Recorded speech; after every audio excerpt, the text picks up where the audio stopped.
beloved Creator, Creator of all that is real, all that's true, and that which is love.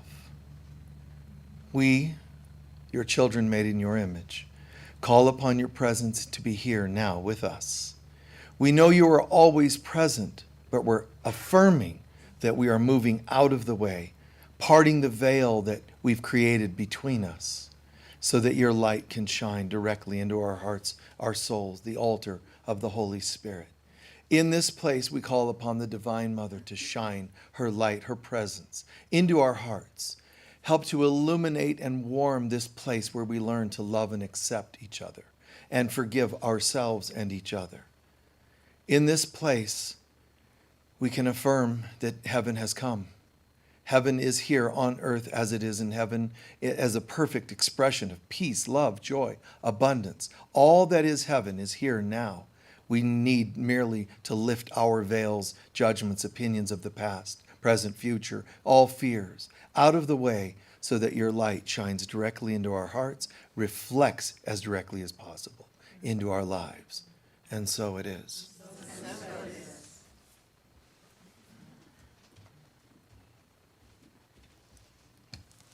And now please join me in reading our mission statement, which you can find on this card. Together we say, the Global Center for Christ Consciousness is a spiritual center for students and masters on the spiritual path. We are dedicated to awakening the inner Christ and to creating a world of love, peace, joy, and abundance. And now for our sacred reading.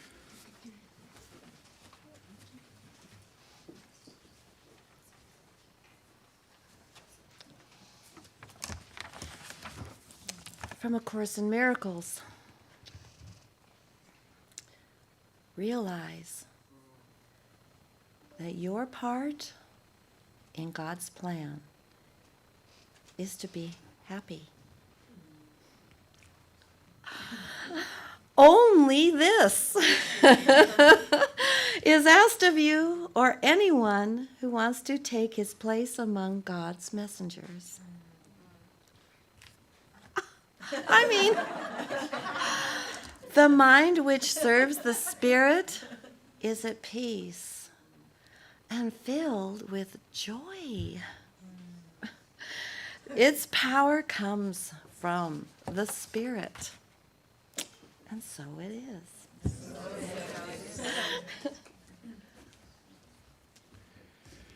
is. Welcome, and those of you who are guests, whether you're first time online or here for the first time, I'll just let you know that our standard routine, generally speaking, is to ask everybody what they would like me to talk about, not because I don't care and I didn't plan or prepare, but so that everybody realizes that they participate. And by the way, I don't actually need to ask you. I have a pretty good sense of, it just all flows and ties together. I ask you for you to participate. See what I'm saying? I don't need you to tell me. It will be revealed to me, but I ask you so that you step up and own your participation. What do you want me to talk about today?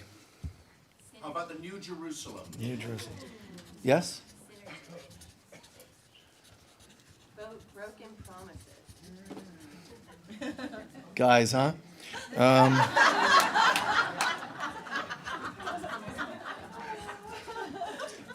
She asked for broken promises. What is it? The magic of letting go of fear, even in little things, or a miracle from letting go of fear. Love. What did you say over there earlier? Following Spirit's guidance with faith. Divine law versus man-made law. Okay, that's good. Thank you. The tree of life. Okay, that's good. Thank you. Twin souls. No, we're good. Thank you.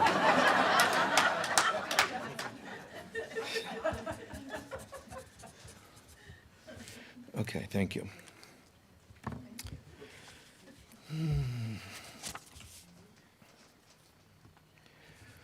So for the folks watching online, the Requests were ranging from New Jerusalem to synergy, broken promises, letting go of fear, and so on and so on. Divine law versus man-made law, and so on. So these we weave together, and I don't ask gratuitously and then, ignore what you've asked. Actually, what happens is we try to weave together all these topics. One of the fascinating and beautiful things about that isn't just so that people could go, wow, he covered so many eclectic topics. It's instead to show you how all of them can be woven into one. That's more important. Even when we try to study eclectically in this world, it's a way of keeping everything horizontal. Mastery is about going vertical, not horizontal. Wow, look at all the topics he covered. That can be impressive to people, because I'll talk about anything and we'll nail it. Okay? Anything. Atomic particles to the end of the world, whatever you want to do. But they're still horizontal topics until someone does this and weaves them together. But that's what we all have to do in our lives. Well, I've had relationships. But how do you weave them into, and I learned this, and I've become this? Let me tell you about all my relationships. Well, that's nice, thank you. Because that's, like therapy for you. Let's talk about all your past, and then weaving it into, and here's what I learned, and here's what I've become. That's mastery. See the difference? Yeah. Tell me all of your brilliant topics you've studied on this planet. That's nice. All the varieties of botany, and enjoy. That's, wow, look, aren't you amazing? Weave them into something. Talk about how all the botanical conversations, all foliage is really the hair and etheric body of planet Earth. Yeah, you see? Immediately, well, wait, what? And they are the etheric body of the Earth Mother. And you have an etheric body, therefore your etheric body works in symbiotic relationship with the Earth's etheric body. She also has an emotional body called the animal kingdom. And then off you go. Tying things together, right? Bringing it together. One of the things that we get very confused about when we want to deal with relationship issues and we want to deal with planet Earth, it's people get really excited at some point. Hey, I've talked about stuff for a while, but I'm hearing about law of attraction. I'm hearing about creating a new life, and that gets very exciting. But then they want to do that like overnight, which means that their whole notion of recreating a new life is an addiction. I want overnight stimulus. So now you've turned your spiritual path into an addiction. I want something cool. I want something stimulating now. That's like never having meditated and going, okay, well, and closing your eyes for the first time. Well, I'm supposed to see purple or something, right? One of the biggest rude awakenings when you learn to get on the spiritual path is that you, as the 60s song says, close your eyes, turn on, turn in, turn your eyes around. You have to look within. And that's really a drag. Because you would think that once you learn to look within, pretty colors and acid trip kind of effects. No. You get past that, you're still going to have to find you. And if you liked you, you wouldn't have been looking out in the first place. We're all outer oriented because we don't like inner. Nobody wants to believe that, of course. Oh no, I love myself. Really? Then tell me all about your real self. And then if you're going to tell me about your real self, there's the wounded self. That's not your real self. That's just another layer of yourself. Because as soon as you start talking about your wounded self, guess what? You're going to start talking about everybody that wounded you. That's outers and others. Where are you in this conversation? Well, you're really kind of rude. I'm really not happy with the way you're talking to me right now.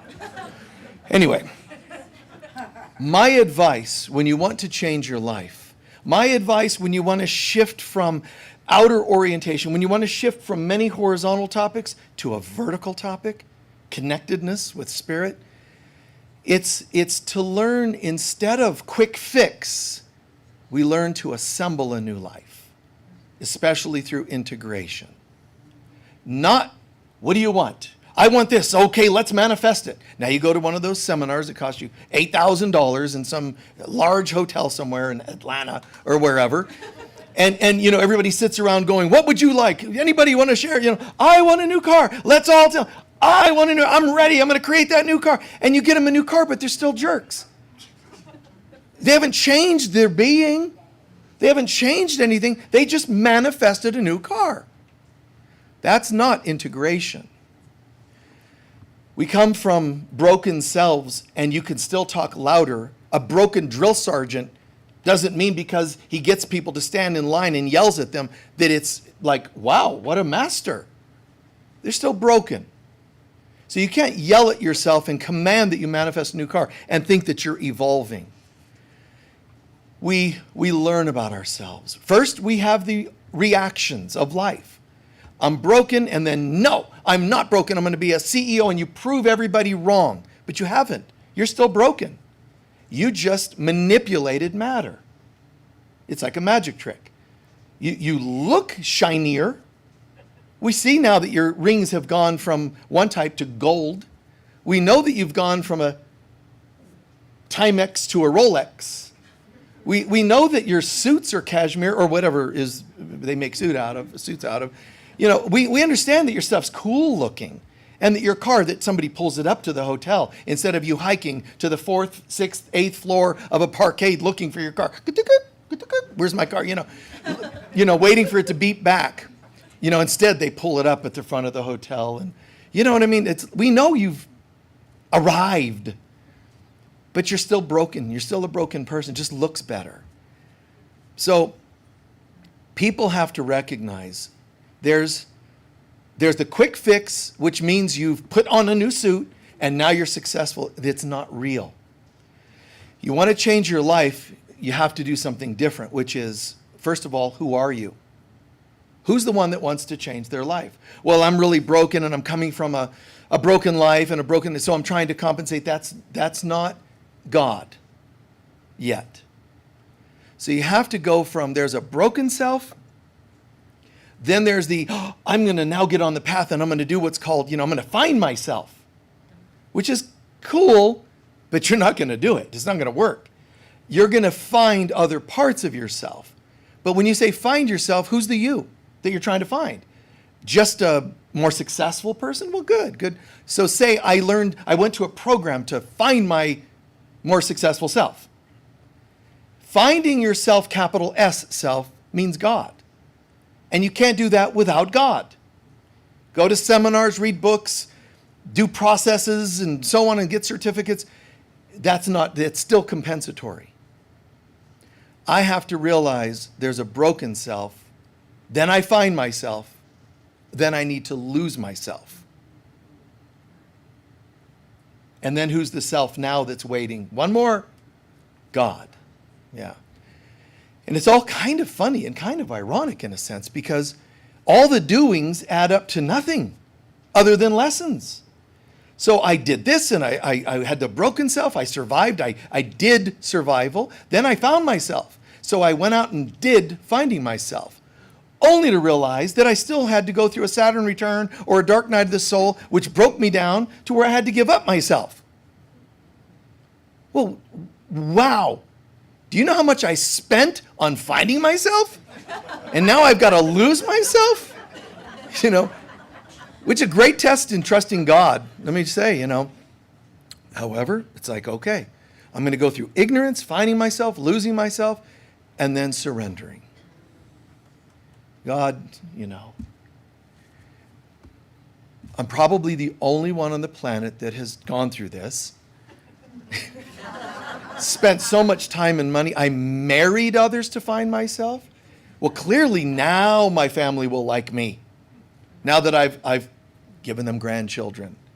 No, they're just going to invite the grandchildren over without you. The lessons are still going to be there. So if you don't know, the bottom line is if you're trying to manifest a new life, a new self, you're still doing. So you can't just quick fix. I know they say it, and I know you've done it, and it's exciting. Some new thing, whether it's a, soul journeying, a ayahuasca trip, or whether it's an empowerment seminar, a raise in prosperity. I understand all that. It still has to do with doing. Because you're still trying to apply and make things manifest. That word, man's infestations, manifesting. There's a point where you surrender and say, man, I've done it all. And maybe you've only done some things. That's great. You saved a lot of money so far. But here's the thing. If I don't know who I am, all of it is still in vain. All of it is still like the great Solomon explaining. He says, everything's in vain. Why was he saying that? He's saying, no matter what you can accomplish in this world, it doesn't guarantee you this thing you're really looking for, which is your real self, which comes from asking God. The humility. There is a divine mother, and she has to birth us into our remembrance. It isn't from you. It isn't from teachers and books. The mother, if you call on her, will come through the teachers and books. But if you don't call on her, all you're doing is increasing your reading. There's a difference. You can read A Course in Miracles from your head. You can also do it from the Holy Spirit. You can apply Buddhism from your head, which most people do, especially in the Western world. Or it can be authentic. So how do we get authentic? Day-to-day integration of what you've learned from unhealthy experiences that brought you into a new self. Don't go and thank unhealthy experiences like some teachers tell you. Think that you got something out of it. So you're integrating and you're assembling a new life. See? But what does that mean? Assemble a new... Eclectic? No. I'm talking about when you know who you are, you know what it is you want to draw in and apply to yourself. If I don't know who I am, I'm eclectically grabbing everything, which is addictive personality. I got to do this. I got to do, oh, did you hear about this? Oh, there's a CD that'll make me enlightened. Oh, there's an herbal formula that activates my third eye, etc., etc. Got to go to Sedona. All of it. They're all in vain. They're all garbage unless you're coming to them from the right mindset. You see, there's intention and there's invention. Most people that set intentions are just setting inventions. One more thing. Hey, did you hear? If only, you stand on one foot when you meditate. Oh, that's what I didn't do right. Now you're, looking like a stork in your living room, and your kids are like, Mom, what are you doing? Oh, it's a stork meditation technique, honey. This will make, me enlightened. Well, we don't know. You still burn our food all the time. So it isn't changing anything, Maybe stand on both feet, get grounded and hear ding when the toaster's, Sorry. So, if I'm in my I don't know who I am, guess what? The world's going to mirror it.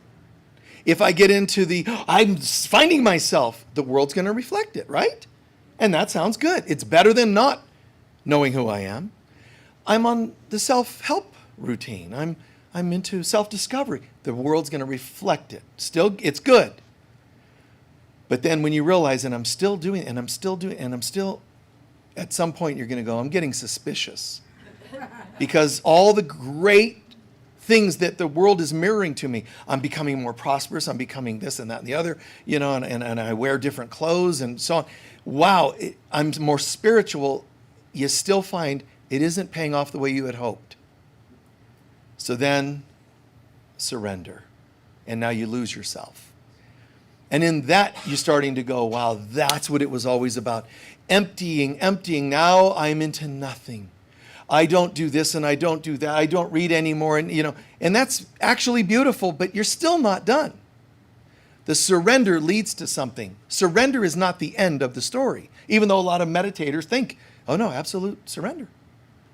Oh, something's entering my mind. I need empty. And they live a life of empty mind. That's not the goal. God mind is the goal, you see. But I have to empty myself of all my opinions first. But what I'm saying is each stage will mirror its kind. If I'm in the losing myself, the world will mirror it. If I'm into attracting stuff to manifest a better life, it's going to mirror that. But when I get to plugging into God, that final stage, the world will mirror that. So the world's going to manifest or mirror each of our stages. Whose stages? Ours. Why are they mirroring them? Because God wants them to. No. It's just mirroring perfectly ourselves. There's so many teachings about the Divine Mother hidden in Scripture, Old Testament and New, and in mythologies and teachings throughout the universe. For example, the concept of the mother saying in Proverbs, for example, the mother's teaching us saying, the Father created me, and then I created everything else. In Taoism, everything starts with the Tao, becomes two, becomes three, becomes seven, several, becomes many thousands of things. The Tao is describing everything started with God the Creator. The mother, or in mythology, then there was Nyx or darkness. Well, all that was the womb of the mother being created. And then into the womb, all things were created. That's what she does. She births. So everything, but she's birthing our thoughts and beliefs. If I know that who I am, she mirrors that. If I don't, she mirrors that. And she's saying throughout Proverbs and other books of the Bible and mythologies and other things, I'm here only to mirror objectively, lovingly to you what you're believing about yourself. So if I believe that I'm broken, and so it is, self-help, self-discovery, and so it is, losing oneself, and so it is, finding God, and so it is. So this is all leading somewhere, but it feels sometimes exhausting because we don't realize where we are in this chart. So we think each one of these we're achieving something, but then like just partying and not really getting it together because I'm a broken, lost self, that feels fun for a while too. But eventually you reach bottom. Is that bad? Were you evil? No. You were lost and your symptoms matched. Self-discovery, you're self-discovering and the symptoms match. If you think about it, it all lines up properly.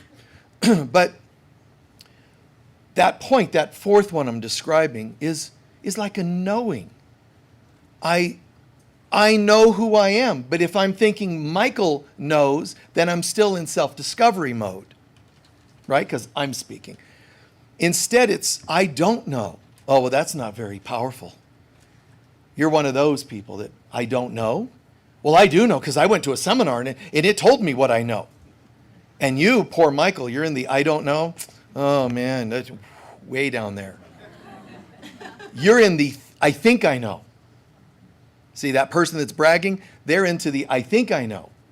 And they're going to be mirroring it to themselves as manifestors. Man's infestation. More corruption in the world from an ego-based mind. When we say I'm into the I don't know, the last shall be first and the first shall be last. When I say I don't know, I don't know doesn't mean I'm going to empty my cup and make sure it stays empty. It means I'm going to empty my cup and receive God. You have a goal here. And there's people that'll tell you, oh, I don't believe in having goals. I'm in the empty mind. And they, it's all superior. And it's like, just say, yeah, you're right. I'm totally messed up. And walk away. Just, it's okay. Walk away. Bless their heart. No. Just walk away. And guys, you know what? That's where they need to be right now. Whether it's an arrogant, empty mind, whether it's a broken self. We're all in this together. You've been here, you've been there, you've jumped up, you jumped down. It's okay. Everybody to each his own.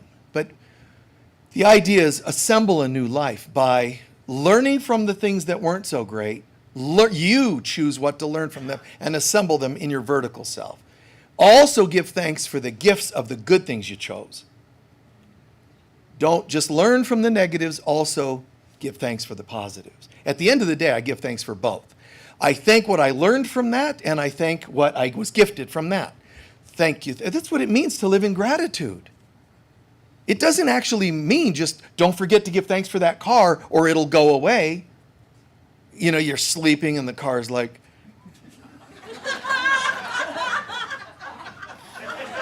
I haven't heard you give thanks once for me entering your life. I'm gone. I'm gone.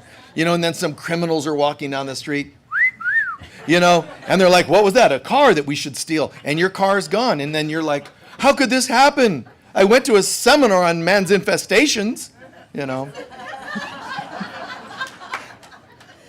When you come to realize the most evil thing in your life, the most blessed things, they're all part of our mind, part of our belief systems. Jesus could cast out demons not because he said, I have bigger muscles, I can out-wrestle a demon. It's because he knew they were worthless, they were valueless, they weren't real. Hatred is not real. Stop reacting to it. Now that seems impractical in a violent world. You can go ahead and deal with the violent world the way you need in a given moment. But in your mind, know the truth, that this has no real power over you. How could it? Nothing can oppose God, and I'm made in God's image.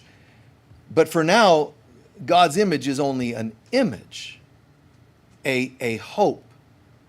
There'll be a point where the scripture would change. Man was made in God's image to man is God. So there's no image, there's no second level. It's just, and I get it. But you can't reach the memory of the God self without owning the not so godly self. You can't fight those things and say, I'm going to be enlightened as soon as I defeat addiction.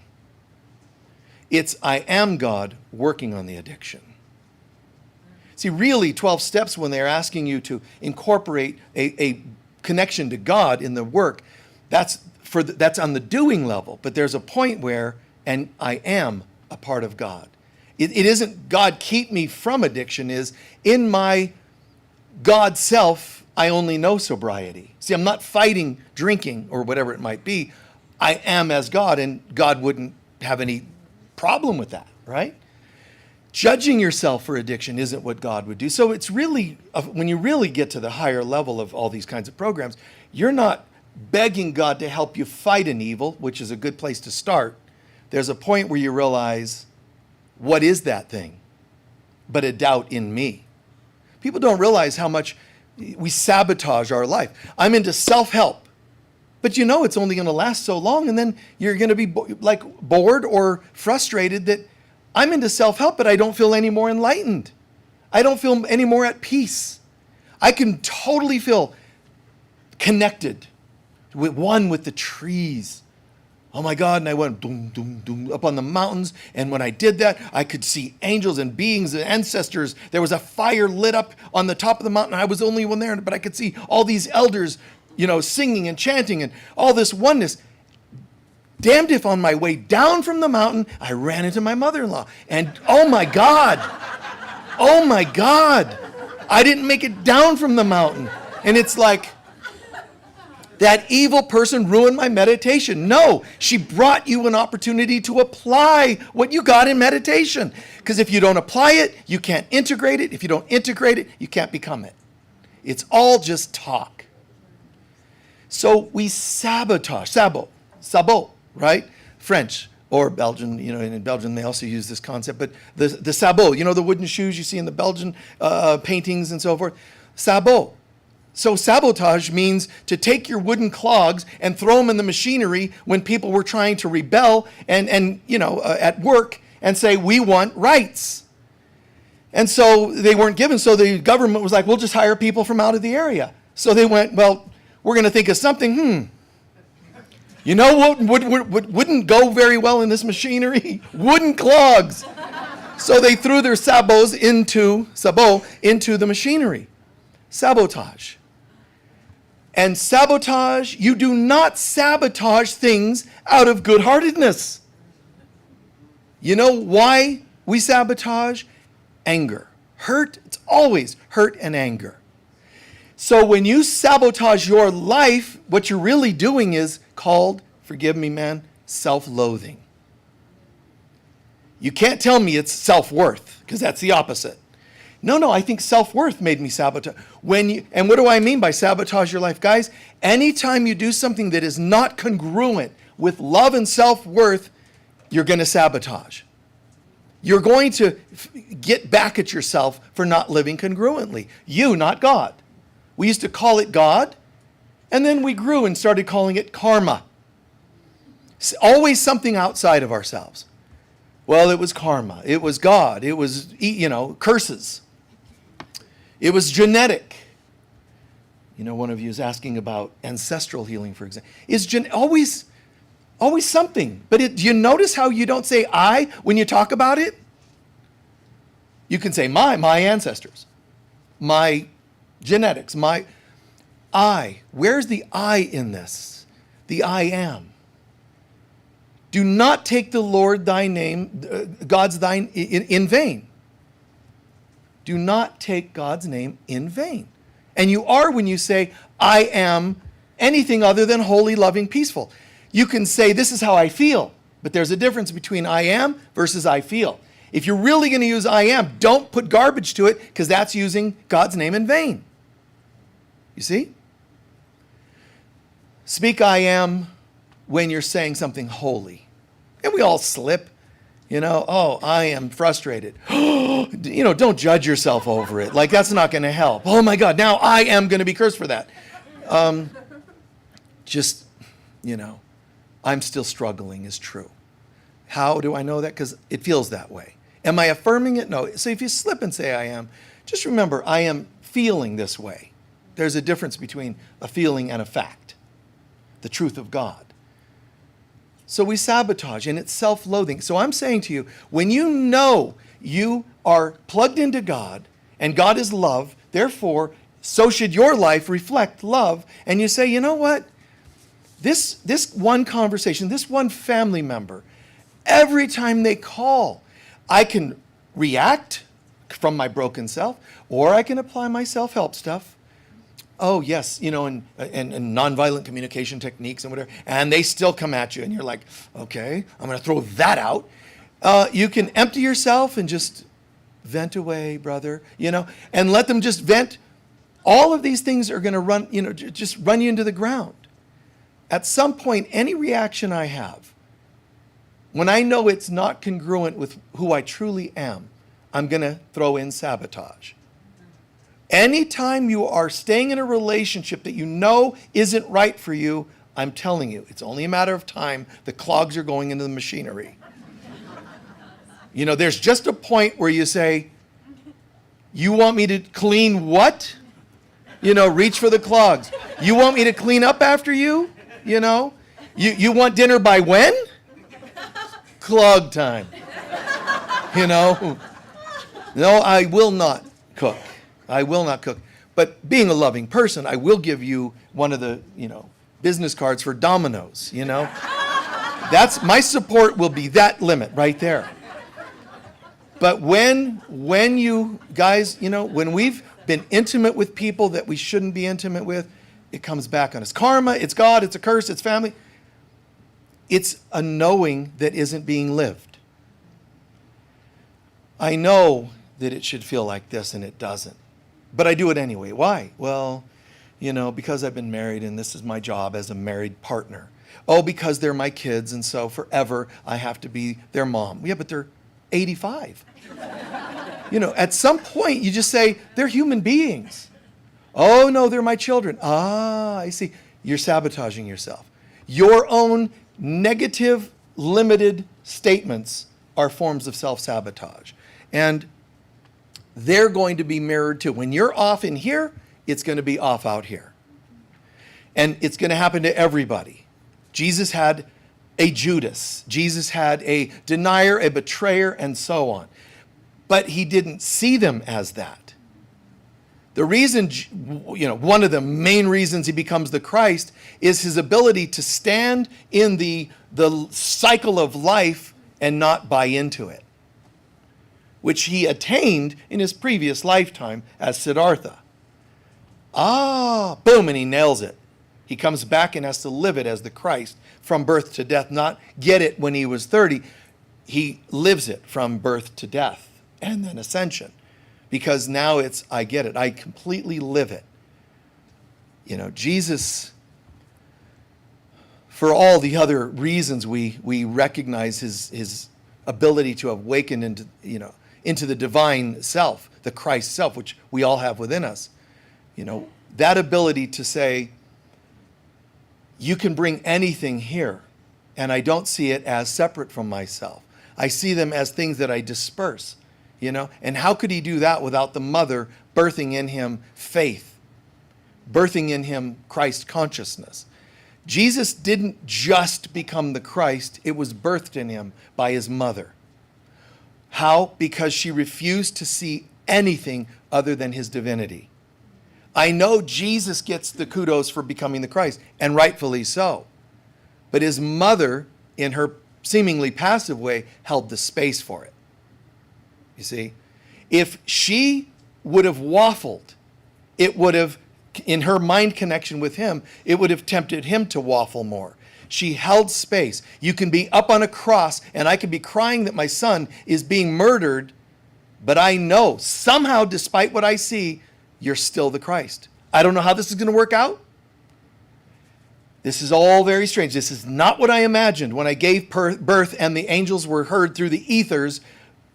This is the real deal. I'm paraphrasing. Peace unto earth and goodwill to mankind. When she heard it, and people all around the world, people in China, South America, heard something. Did you hear that? Because something was so profoundly happening. All around the world means what? All around our minds. Every mind in existence went, what was that? Even if they didn't know or figure out what it was. Because we're all connected. You can't birth the Christ and it not be felt throughout the entire universe. All beings everywhere went, what was that? And Mary, being one of them, was, of course, in a state of awe. I know what's happening. I know. Not think, not self-sabotage. I know. But that knowing can be murdered through our own self-sabotage and doubts and not living congruently. So she says, I know. And then she watches him. He's gone years and years. Her human, ancestral programming, cultural programming, maternal is, that's my son. He's supposed to show up once in a while. And he's spending more time gone. And he doesn't bother explaining himself. Mom, would it be okay if I go out and learn and study and share with the world? No. You're going to be right here. Rub your mother's feet while she watches her soaps. No.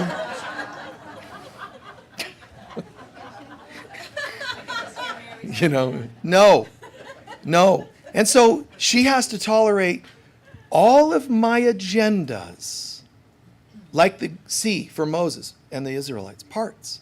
All of my little agendas. I have my son, he's my first son, etc., etc., etc. Nope. All of my realities. That's the emptying. Remember, I talked about the stages? She's gone to the stage of, I get it, to the stage of emptying oneself, losing oneself. I thought we were going to have a real cool thing happening here. My son, and he was going to do this and profound. And I don't know. There goes the sea parted. I don't know. Look at your hands when you part like the sea. I don't know. Well, he's going to do, I thought, but I don't know, apparently. And in that I don't know, God descends into our being and says, I do, because I am. And that I am becomes integrated into Mother Mary, or you and me. I am. I know because I am. That's a knowingness of God. It's not a theory or speculation. It's, I get it. And here's what she affirmed. She affirmed, I know that despite the way things look, he is the Christ. He's the full embodiment of the Christ. And then a temptation comes in to see otherwise. Nope. People don't like him. I thought if my son was the Christ, everybody's going to like him. Everybody's going to be like, yes, Mary, wow. How'd you pull that one off? My son's nothing like him. Or when he had siblings, right? Later on. James and Jude and Ruth, his siblings, I always imagine, why can't you be more like your brother? Because he's the Christ. For Christ's sake, How do you compete with that? I'm a Heisman Trophy winner, Yeah, but your brother's the Christ. Right? My children get straight A's. Yeah, I know. But your brother's the Christ. You can't go anywhere with that. So the Divine Mother isn't a story about Mother Mary because she's embodied in Mary. She's in all of us. Your children are awaiting the Divine Mother in you, men and women. They're all waiting for us to hold a perfect image of them, that no matter what they do, somehow they are the Christ. As is your boss who won't give you a raise, the person who cut you off on the road today, they're all testing you. That's all that's happening.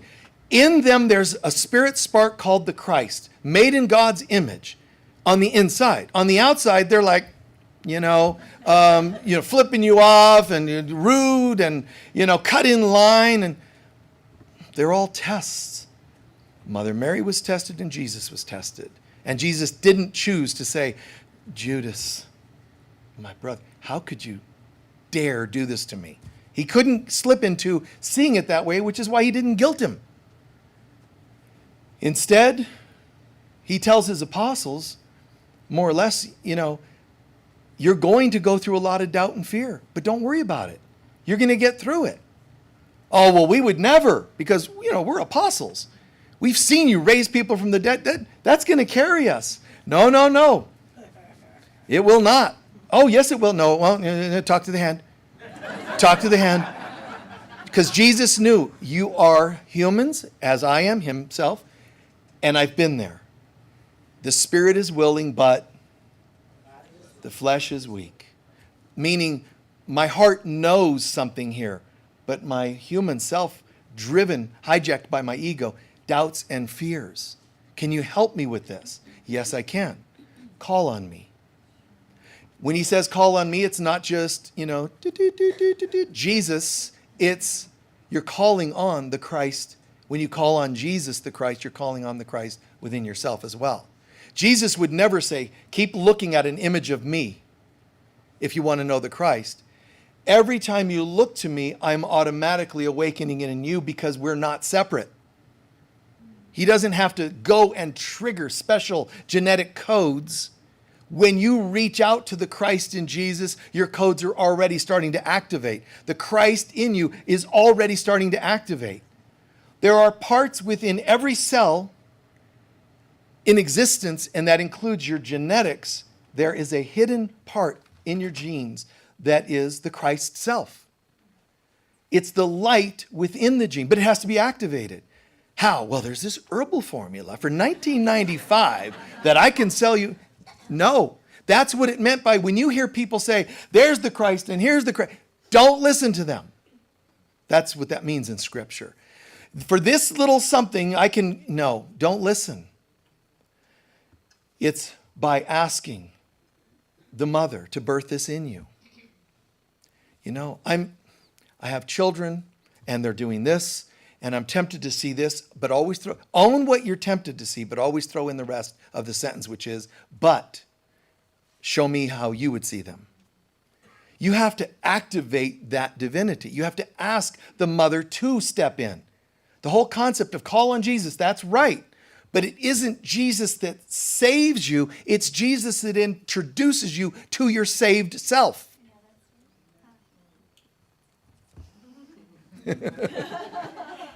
Isn't that cool? Yes. It has to be that way. No. It's Jesus, historic. He's going to show up again on earth and say, you people are messed up and I'm going to fix you all. Then why didn't he do that the first time? He's waiting. He activated it 2,000 years ago. He's letting it simmer. He's letting it just bake and integrate. That the second coming is about coming to claim. Those marked with 144,000 that are chosen of God? It's a symbol of mankind that has in them already activated the Christ self. The second coming is us accepting what he activated 2,000 years ago. But it doesn't work if you continue judging and sabotaging. When you judge another person, you're sabotaging yourself. And self-sabotage comes from self-loathing. You didn't get tricked into sabotaging your life. I didn't know I was doing it. I got conned in some sort of financial scheme and I lost all my, I get that. I'm sorry. There are hurtful people that do those things. But at the same time, God, Christ's self, can't be fooled like that. Again, references of the mother in Scripture talk about, she's synonymous with wisdom. If you awaken wisdom, which is the mother, the divine mother, if you call upon wisdom, Sophia, the divine mother, she'll guide you in decision making and investments to do and not do and so on. But we block God out so that we can think we're ingenious by coming up with our own schemes. No, I don't need you on this one, God, because this is a definite great thing. But I'm spiritual. I'm too spiritual to be fooled by, schemes and con games out there in the world. This one's called a pyramid. And a pyramid, we all know those are cosmic. They're in Egypt. So this has to be good. Right? Oh no, their logo for this scheme is purple and gold. That for sure means it's all divine colors. It's a sign from God. God's like, oh, me. You guys still get fooled by that? It's self-sabotage. Listen, I would not be drawn into, seemingly accidentally or on purpose, consciously or unconsciously, I would not be drawn into relationships or staying in relationships that are not congruent with peace, love, wholeness, unless I had some amount of self-loathing. That's what it is. I know that's hard to kind of accept, but it isn't self-worth that made you go there. Look, a full-blown addict in denial whose tendency is also violence. I think I can change them. That is not God going, there's love, there's peace, there's joy. You can't become even a rescuer that sounds like they have good intentions. This whole thing about intentions, it's inventions. Intentions are bogus. You know what they say? That the road to hell is paved with good intentions. That's not actually true. They're not good intentions because you can set good intentions and that wouldn't be unhealthy. You know what's unhealthy? Seemingly good intentions. Seemingly good intentions means you still have agendas. So I can set, my best intentions were to meet this person. I thought they could change. So my intentions, here the tears come to show what a victim I am. But wait a minute. What in you said that resonates with love?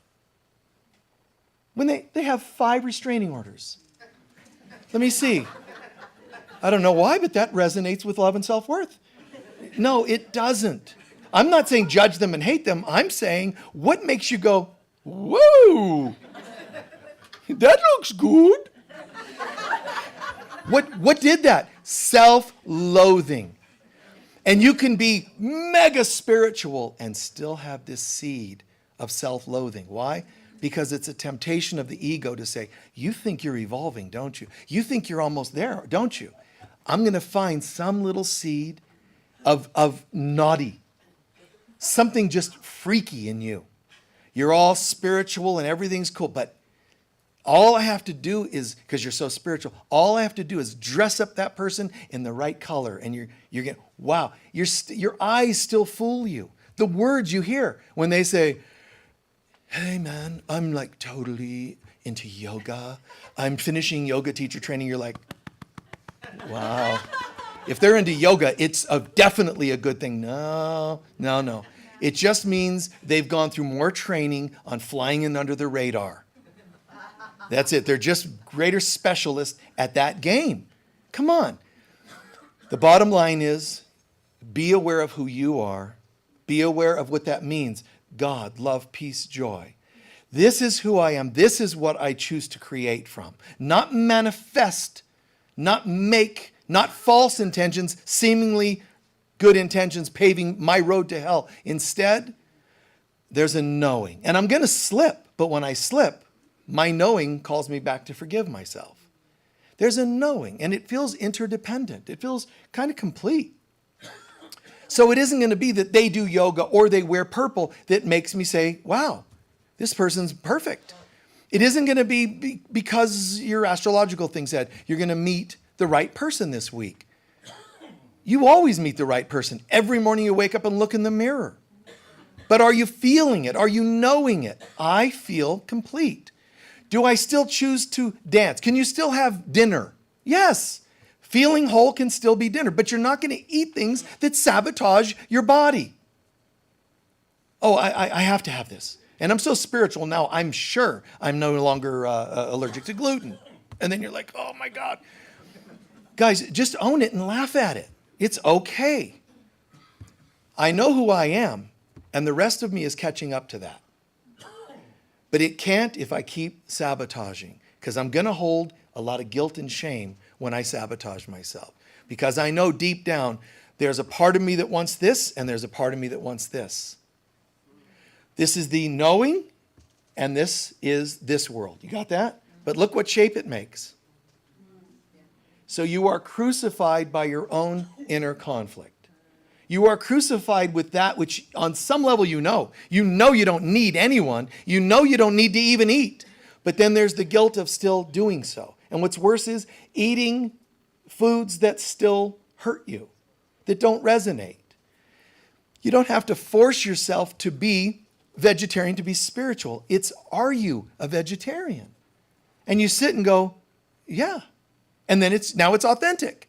You see what I mean by that? One time, Paul McCartney was sitting at his farm in Scotland, and he loved living organically and living, the farm and all that, but they still ate the animals they raised. And he said one day he and his wife were sitting in the kitchen, looked out the window, and they were talking about how cute the animals were and how much they loved them, and they both simultaneously kind of went, and we're eating them. Now, that doesn't mean it's bad. They decided that's not us, and they became right? Advocates of organic living. And some people are like, yeah, but she got sick and died. I promise you, something's going to kill you, okay? So don't diss their vegetarianism as though that caused her illness. How do you know she didn't live an extra 10 years because of being a vegetarian? I don't want to hear it. What's important is they followed what they knew to be right for them. And I'm not telling you meat eaters are off. I'm saying, are you being true to yourself? Someone out there, it's just right. It's like, I need some raw steak right now, and that's what they need. Like, give it to them or they're going to eat you. Some people are just so carnivorous in their thinking, you got to throw them a steak.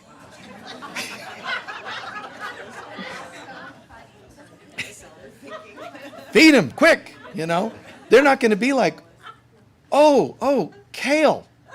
That'll hold me over. Throw them a steak. But you know what? Haven't you noticed on your path that there are days where no food seems like it's going to do it for you? No food. And you're like, well, I'm going to eat this. But it doesn't land. Like it doesn't feel like, wow, that would quench something. You start to see through it. But it happens with relationships, romance, jobs. You start to feel a certain, nothing's hooking me. What's that a sign of? Remember? Empty mind. You're getting to that place where you ate horribly. You got all into good eating. That's that second, right? And then now you didn't know it, but you're starting to get to that third stage of nothing is working anymore. Right? Nothing. It starts to disappear. That doesn't mean you're done, and it doesn't mean it's good or bad. It's just a natural stage. What's going to happen next is, I don't know, but God, you show me. What are you saying? So, Michael, you're going to, muscle test and say, God wants me to eat this instead of that? No. God doesn't eat food. God doesn't actually push a particular diet. God's just saying, relax. What would you like today? Not food. What would you like to be today? What's a word that describes how you want to be today? Anybody? Happy. Okay, great. Bliss. Great. So now God's going to say, step into your bliss, which is your right as a divine being. Divine bliss. Now, what food's going to make you blissful? Nothing can make you anything when you're in God. That's a lie again. What you can say is, what resonates with this? See, not what person makes me, because that's stimulation.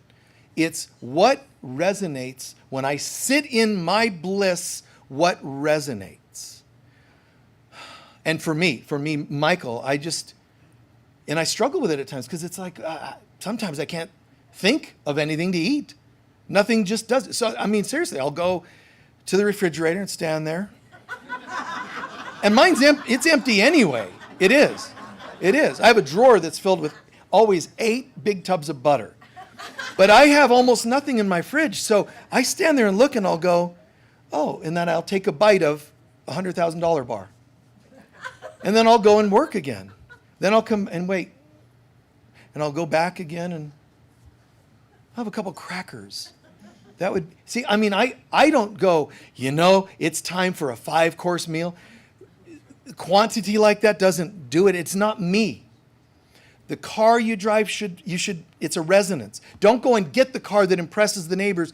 Get one that resonates with how you feel and how you want to feel. Where are you at? What kind of a person are you?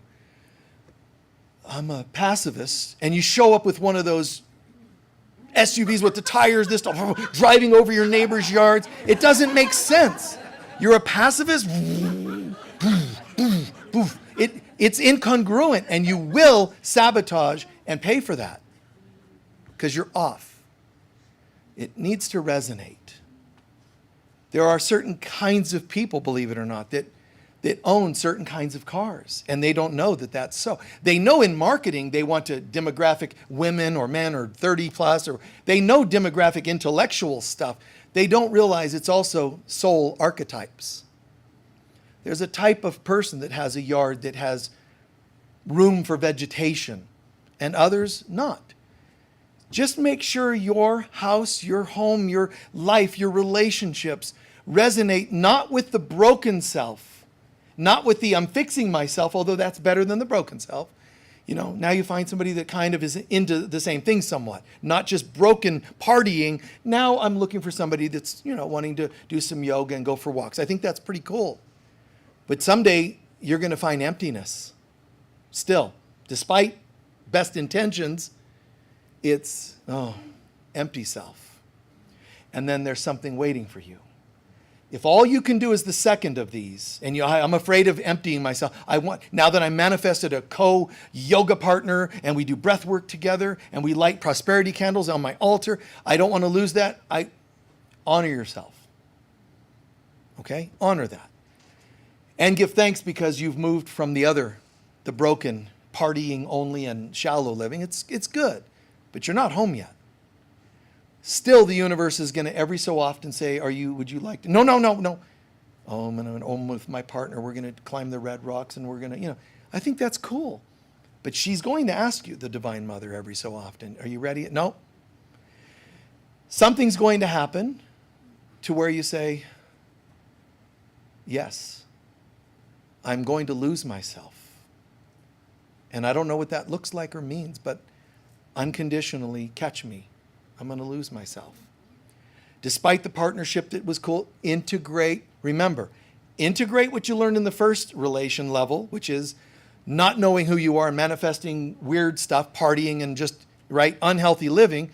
Give thanks for what you learned from that. But what did I say about the second stage? The stuff where it starts to go well, give thanks for the gifts that came from you improving your life. You get that? Give thanks, give thanks.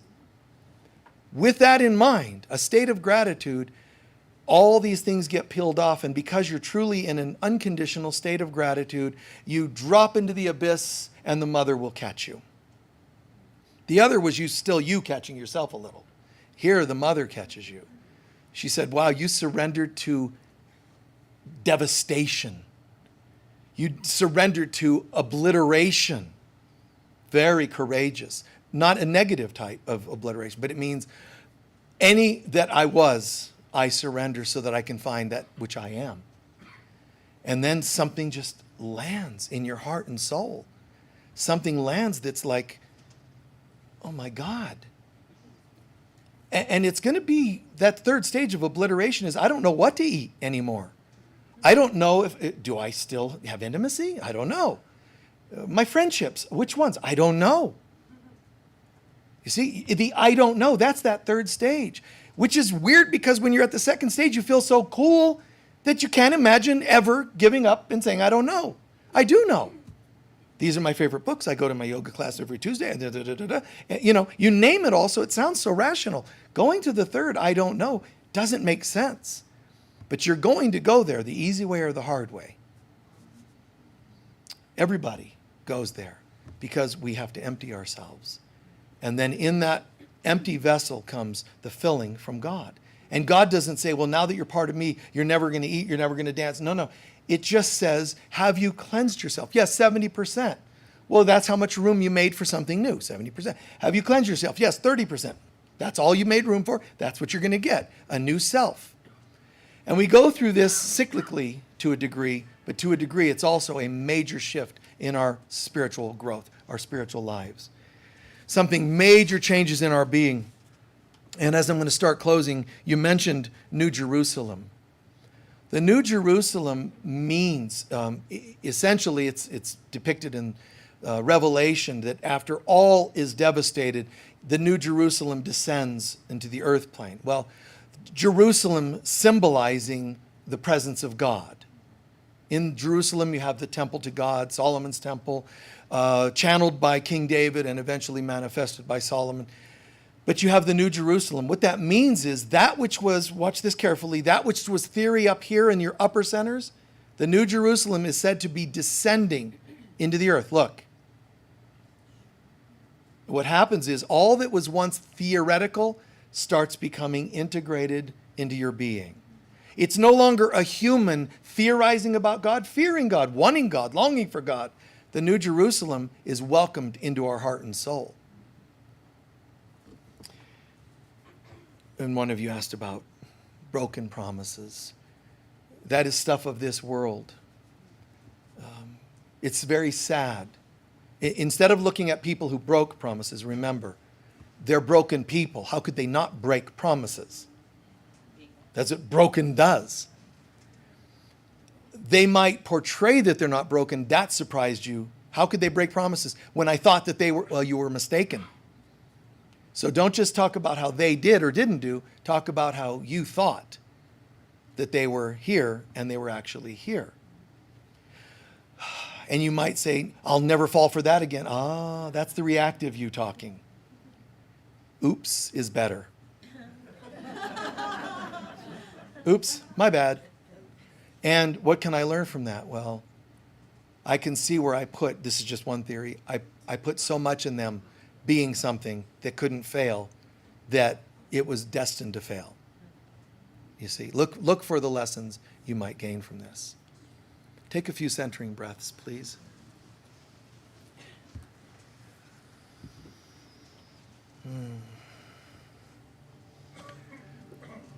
Look at how we integrated the words that were requested, like following Spirit with faith.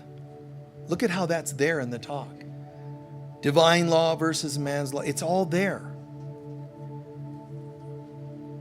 Intention, setting intention is not the highest. That's God's way of doing things. I'm made in God's image and now I set intentions.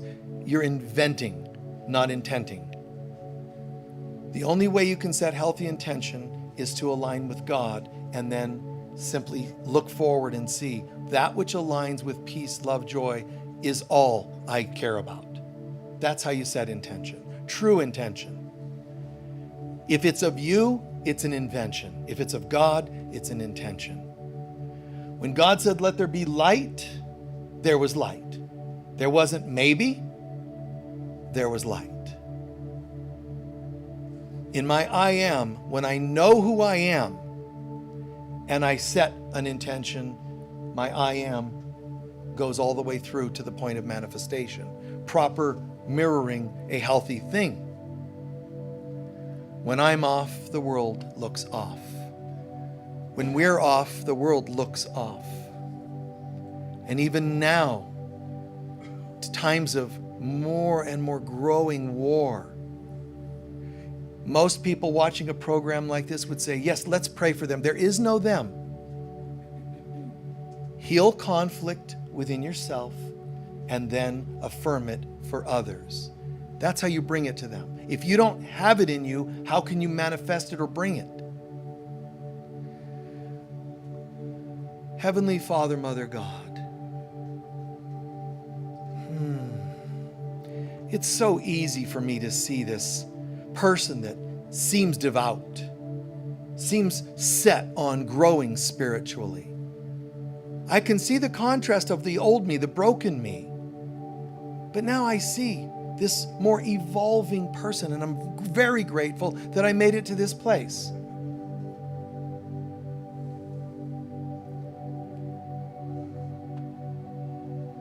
But I also realize that in me, there's a saboteur, a judge, an ego, one that's afraid, one that's still angry. I get it, I see it. Denying it will not bring it home and heal it. So, onto the altar in my heart, that part of me that forgot who I really am, I put that. The core part of me that first ever decided to believe my ego's opinion of me, I placed that on the altar in all its variations. My inner saboteur, my inner judge, those are all symptoms of me forgetting who I am. My amnesia, I place my amnesia on the altar. I place my willingness to give up who I really am. God, you created me in your image. I'm a part of you. It broke your heart for your children to manifest a belief that they could be something other than love.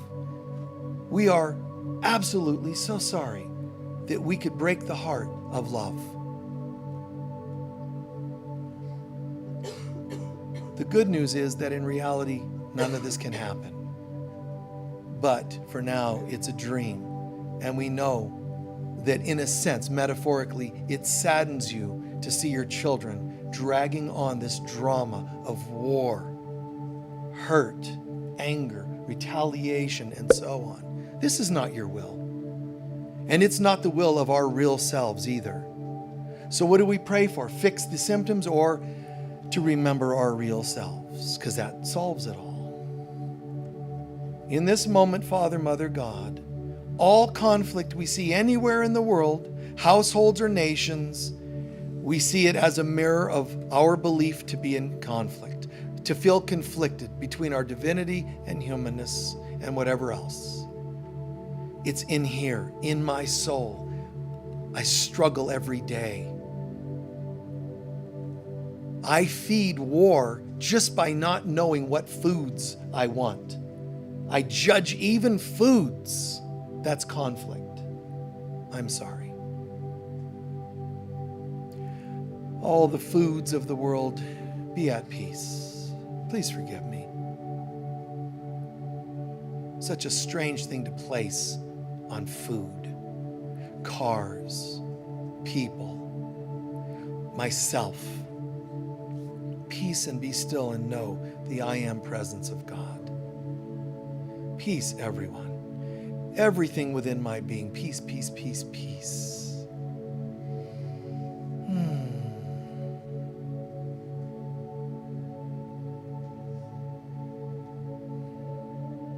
The peace that I am, I give to you.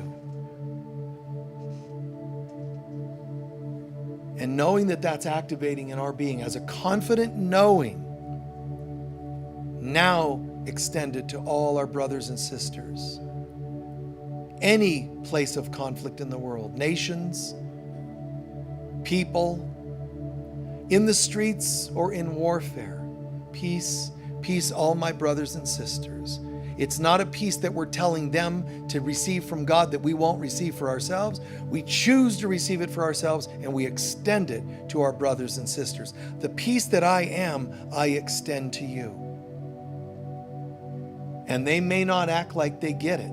Your job as an image of the Divine Mother is to hold the image anyway. They will get it. They are getting it. And on some level, they already did. The imagery, this too shall pass. Peace, peace, peace, peace. Peace be with you isn't a hope, it's a reality. Peace, the peace of Christ, the peace of the Holy Spirit, the peace of God to you all and us all.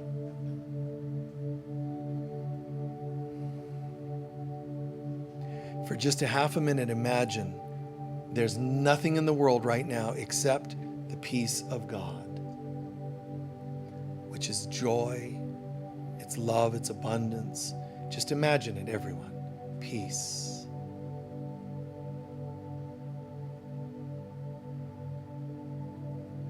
With a smile on her face, imagine the Divine Mother putting her arms around the planet. Peace.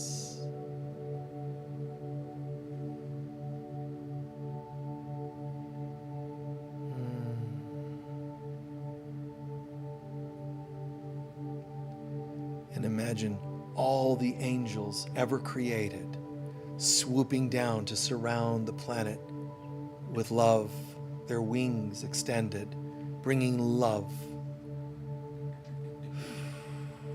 joyously, not with effort nor fight, just holding that beautiful space.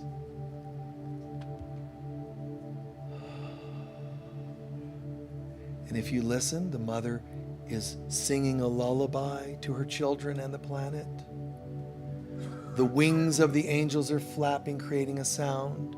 And let that sound come from your heart and soul. Quietly, gently, whenever you're ready.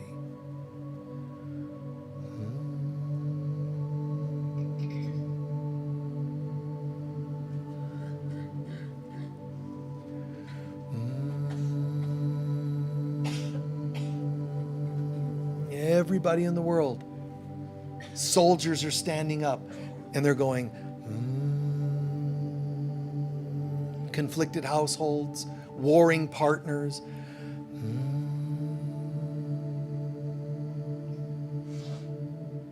Siblings, courtrooms.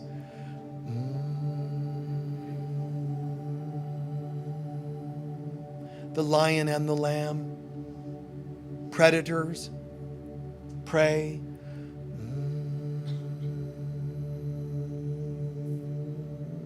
See it so.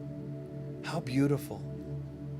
See all beings throughout the universe, every being, darkest to lightest, grays to light beings, feeling this call.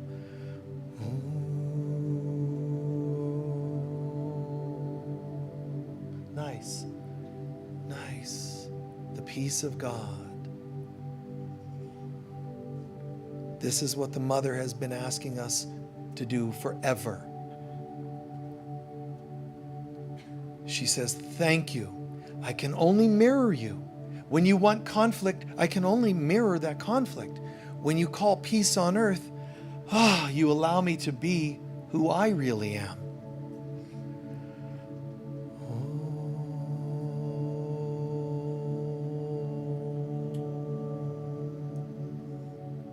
Gratitude, gratitude, thank you, thank you, thank you. Thank you, God, thank you, angels, thank you, light beings, and thank you, all other beings, to being open to hearing and feeling this. There is no need to fight or struggle. We're home.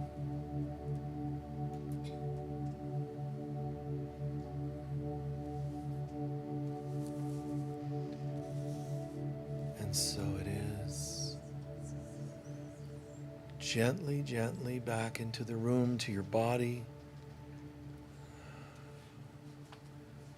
Still hear and feel that. Hear and feel that in your vibrations, in your cells. Healthy intention means centering in God and then knowing what naturally comes from this. When you have to set an intention and work to make it happen, it's invention. It's doing, not being. Thank you. We're going to do our closing prayer. First, Can anyone share while they're stirring about, some of the ushers are getting things, can anyone share, what did you learn or hear today that made the most sense? Yes? I have a great question. So I feel like I'm on that third stage of Like emptying out, you're in that stage? it feels overwhelming. I feel like there's a heaviness in my heart where I don't know what to do or what to be. So my question is, for surrendering, I hear is the next step. But what is, I feel like there's a gap of understanding how does that work, or is there any practical guidance? Thank you. Sure. As best as I can for the limited time. So there's something, a gap, like you're going into surrender, but it feels like there's some piece that you would need to be able to properly get into this. First, remember an affirmation. I don't know, because you used those words a second ago. I don't know where I'm going, but I'm willing to find out. Remember, but I'm willing to find out. Remember, this too shall pass. But the sensation you're feeling of, like we'll call it resistance or discomfort, is the inner control freak that says, well, if I only knew what was, see? And you have to resist that. Like, oh, grit your teeth a little, bite your nails if you have to, but it's, okay, fine. Okay? Yes, yes. Yes? To hold our center, that despite what we're witnessing, especially right now, whether it's people collectively, to really hold that space for ourselves and others. Holding your center despite the way things look, which, by the way, brings you to being the mother, the divine mother. You're accessing her by doing that very thing. You might think that accessing the mother means all of the issues are gone. You can't have them gone and to become the mother. You have to birth them into being gone by birthing the light following them. And that's how you become the manifestation of the Holy Spirit. Make sense? Yes? Respecting, this is where you are right now, and giving thanks, enjoying and giving thanks for the process. Not for the negatives, but for what you learned from them. You can't really give thanks to the negatives, you know why? Because they don't even really exist. But that's another conversation. Yes? Sabotage is self-loathing. Self-sabotage is self-loathing. And you can argue it. You can say, well, now, Michael, wait. You have one other option. It's either self-worth or it's self-loathing. Does it make any sense to go, self-sabotage is clearly an expression of my self-worth? That doesn't even sound sane at all. Like a 5-year-old could get that. Why would you as an adult think, no, I don't agree? Self-sabotage is the part of you that still hates yourself or is hurt or angry. It's a self-loathing. You won't screw up your life when you're loving yourself. When you sabotage your life, something's off. Don't judge yourself for it. See it, go oops, and work it. Get back to a different state of mind. Yes? Yes, taking all the horizontal pieces of my life and turning them into a vertical view. Yeah, take all the horizontal pieces, including with the things you think are great and good, spiritual growth. They still have to become vertical, meaning I assemble them into what works for me. I dated this person, so on and so on. I get it. But what did you learn from it? As soon as you do that, all of these people start to become you becoming vertical. And also, what did you like about them? Not just what did you learn. I really liked, this person taught me about prosperity. This person taught me about passion. This person taught me about taking better care of my health. Those are me. It's not them. Don't give the power in all those people you dated. I wish I had them. No, I do. It's right here. Me becoming the best of everyone I've ever seen becomes me a better person. Own it for yourself. Way back, yep. I really think it was come down to what you were talking about, resonance. And when you have, what's the opposite of that is dissonance. Right. So when you have that cognitive dissonance of not acting in alignment, then Right. yeah, it's just, to me, it Yeah. comes down to that Learning the difference, resonance, dissonance, but don't think one is good and one's bad. The dissonance is showing me what I can learn so I come back. The resonance I'll give thanks for. And even resonance isn't the answer per se. Resonance shows me the gifts of being aligned. It's my alignment that's even more important than the actual resonance. I am is more important than intention and resonance and all these other concepts. The I am is what I'm really looking for. But to get there, say goodbye to dissonance. Thank you for what you learned. Say hello and thank you to resonance that you've created in your life. And onwards and upwards, yes.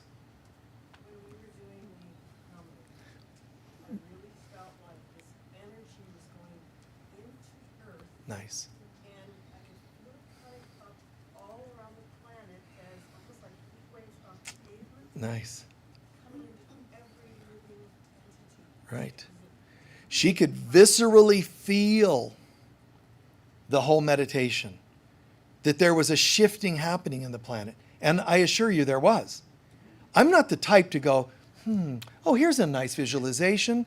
Let's pretend the earth is lit with gold. Hell no. That's not me at all. I'm like, boom, let's go. Let's do something that's actually working. That's me. The time was 11:11 when we started. Pardon? The time was 11:11 when we started Oh. Well, we started humming at 11:11. Nice. There's a conference coming up related to that. Look for the flyers. It's going to be very cool.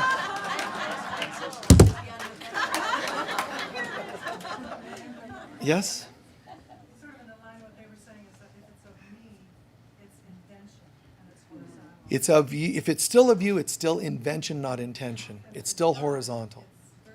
Right. God, take me vertical, which is kind of like saying, beam me up, Scotty. Okay? All right. Please, we're going to take our collection, share generously as possible. We appreciate that.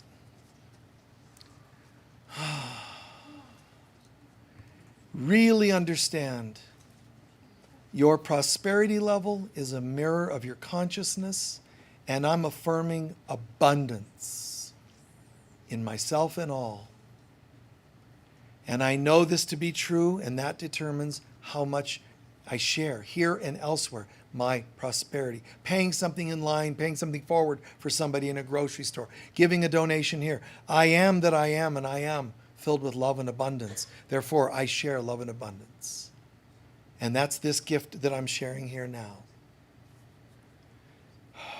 Divine love flowing through me blesses and multiplies all that I am, all that I have, all that I give, and all that I receive. And so it is. Thank you, thank you. While they're passing those around, I'm going to share a couple of quick announcements. We're going to share a Thanksgiving meal here. Yep. We do it every year. If you want to be a volunteer to help, whether it's bringing certain food or volunteering to help distribute the food, Jeff's in charge, our lead chaplain, and he'll have a clipboard out there in the foyer over the next weeks so that you can say, yes, I want to do this. But listen, it is important that we do this every year, guys. Don't bring a particular plate without telling us you're bringing it. That way we don't have 15 pies and nothing else. Okay? We got to get this done right. Thank you. While we're on that, we're really, really happy. We're making a couple of adjustments here at the center so that we're getting a couple more employees worked in. We have Angela, who's now our bookstore girl on weekends, and she's also helping during the week. We have Valerie, one of our admins, that's also now focusing more on the crystal bed. We have the crystal bed healing room. If you're out of town, for sure, check it out. But for anyone that wants to just really clear some, it's such a purification. The crystal bed there, people go in there, they have visions of all kinds. I mean, it's surreal. These Vogel cut crystals aligning each chakra, and it's absolutely, it's just amazing. Honestly, it really is amazing. So that's available all through the week. Also, if you're on social media, share, like, and do all that you can to, connect us to people that you think are ready for this particular kind of material.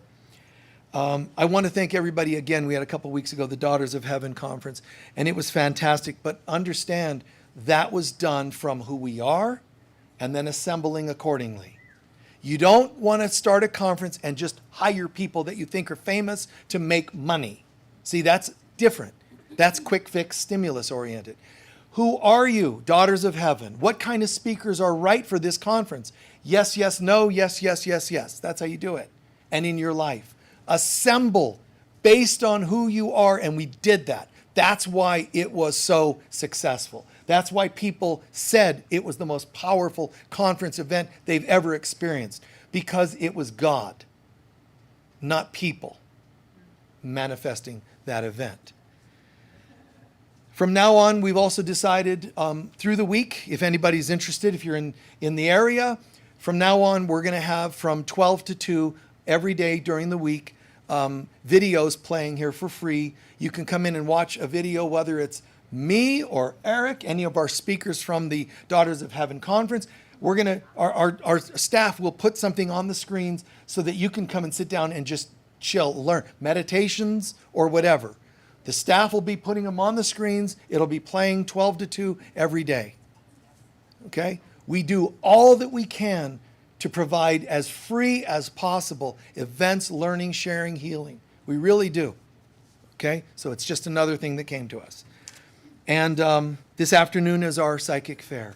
I love that we manifest, just some of the greatest intuitives in the region. Some of them come as far as Tucson, but I love that we just get these great readers. And in case you don't know, this is a little soapbox moment, but there are readers that work in this town, and where they work, the people take, no offense, because I know they're in business, they take fairs and other things out there. They take so much of the income from the readers. I tell our group, this is how we do it. You take just a few dollars for their booth for the day. We want them to prosper, but these are people that are trying to make a living doing something different. They're trying to be holistic healers or intuitives, right? They're not, and just like artists, musicians, they're not always paid, especially anymore. So their lives are becoming more challenging because the world keeps taking.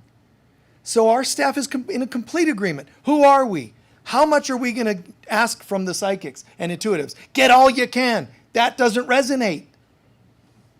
So it's amazing when they go, you're taking what? This, a few dollars, and you're letting me have a space to do my work? It's beautiful. On business level, people say you're nuts.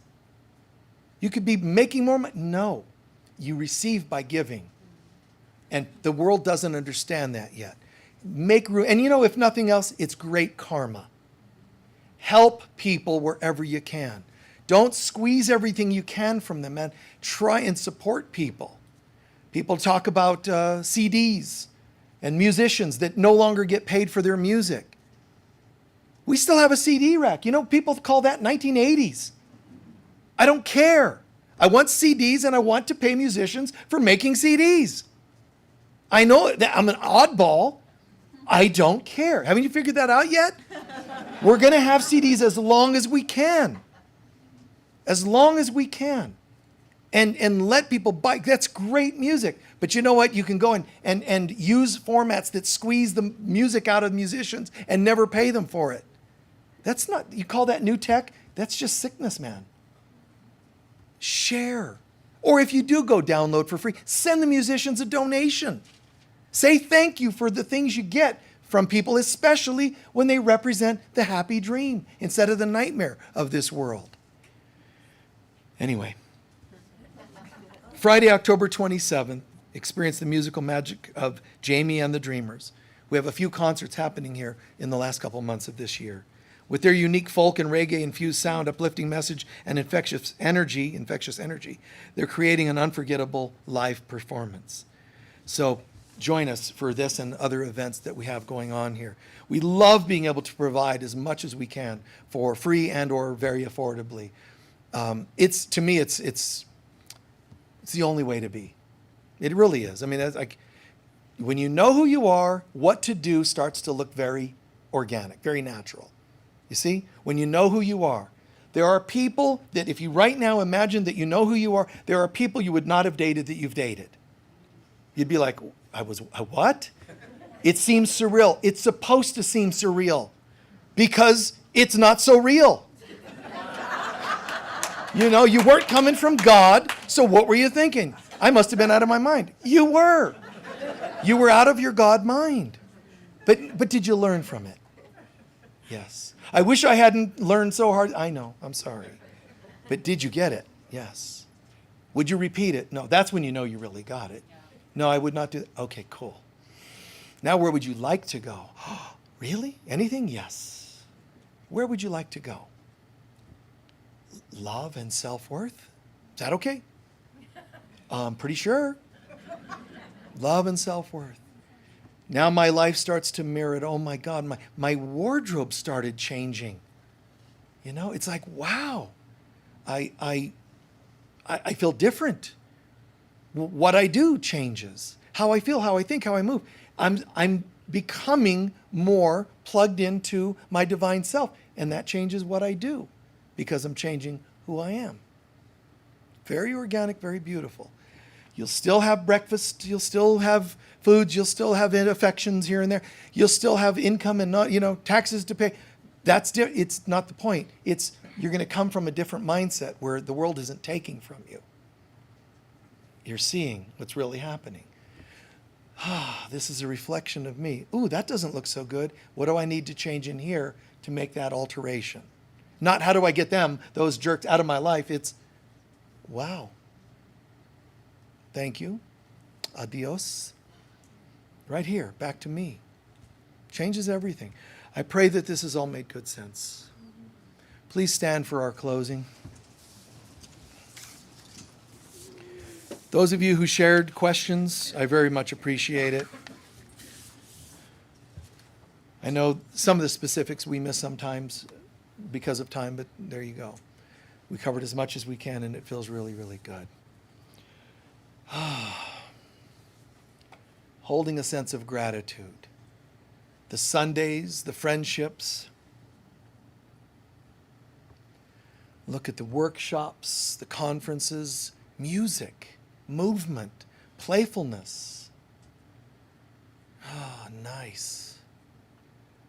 And in a few weeks, we're going to have our annual intensive on Thanksgiving weekend on awakening Christ consciousness. Join us. If enough of you call and or commit, do that soon, because if there's enough of you, we will do the workshop in this room all 3 days. Otherwise, it'll be done online. But if you get committed, I will. Let us know. The light of God surrounds us. We are the light of God. The love of God enfolds us. We are the love of God. The power of God protects us. We are the power of God. The presence of God watches over us. We are the presence of God. Wherever we go, God is, I am, we are, and so it is. Peace be with you all. Bye-bye. Thanks.